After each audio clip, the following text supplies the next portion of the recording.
Ano nga ba yung iba't ibang baitang ng paglo-low carb? Ano ibig sabihin nun? So, iba't ibang baitang nakadepende po yan sa stage ng inyong journey. Kayo po ba ay kasalukuyang may mga sakit pa? Kayo ba ay kasalukuyang kailangang magbawas ng timbang? So, kayo ay nasa tinatawag nating healing stage. Anong gagawing uri ng paglo-low carb? Kapag nasa healing stage ka, ang gusto mong gawin ay mag-focus sa go section. Kasi kapag hindi ka pa talaga maayos, marami ka pang nararamdamang sintomas, masyado pang mabigat ang excess na timbang mo, ang gusto mo talaga mangyari dyan ay agad-agad na makapag-heal sana the soonest possible time. So, ang gagawin mo dyan ay magfo-focus ka sa pagpili ng pagkain galing sa go section. So, yan yung unang baitang, yung healing stage. Ngayon, merong isa pang stage. So, kunyari, ikaw ay nakapag-heal na. Okay na, wala na yung sakit mo, na-reverse mo na, high blood, na-reverse mo na yung iyong diabetes, wala na. Yung mataas na uric acid mo, pag-check mo ng mga laboratorio, okay na. So, ikaw ngayon ay nasa healed stage na. Pati yung timbang mo, okay na. Ano nang gagawin mo? So, dito na tayo pumapasok sa yung ibang bahagi ng ating food guide. Ayan, nakikita niyo yung pause section,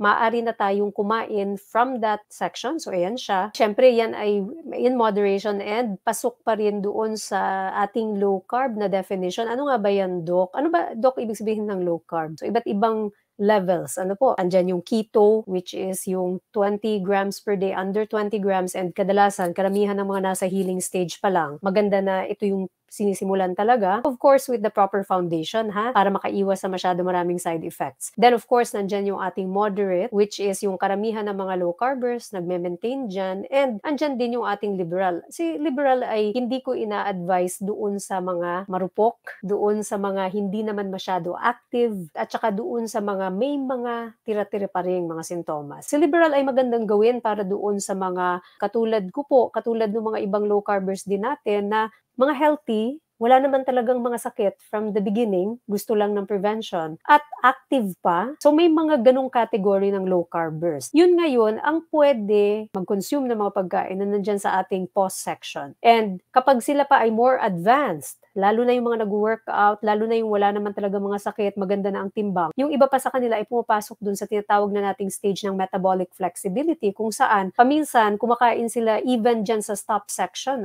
Pero sila ay hindi naman emotional eater, sila ay hindi naman talaga tabain, sila ay hindi naman talaga sakitin, at very active pa sila. Ito na ngayon yung metabolic flexibility natin. So, yan po yung iba't ibang baitang ng paglo-low carb. Kaya huwag kayo masusurprise sa mga groups kung may makakita kayo na, ako nasa maintenance phase na ako. O kaya ako, ito may kinakain akong ganyan. Right? Kasi certainly, hindi naman ito one size fits all. Yung ating food guide ay nandyan lamang para sa gabay, pero ang katotohanan po, bawat tao, iba-iba talaga ang katawan. Bawat tao, iba-iba talaga ang physiology. So, kailangan natin muna mag-focus kung meron tayong mga sakit, kung meron tayong mga timbang na kailangan bawasan, focus muna tayo doon sa healing stage natin, and then, pag naabot na natin yung ating mga goals, yun na yung ating maintenance phase.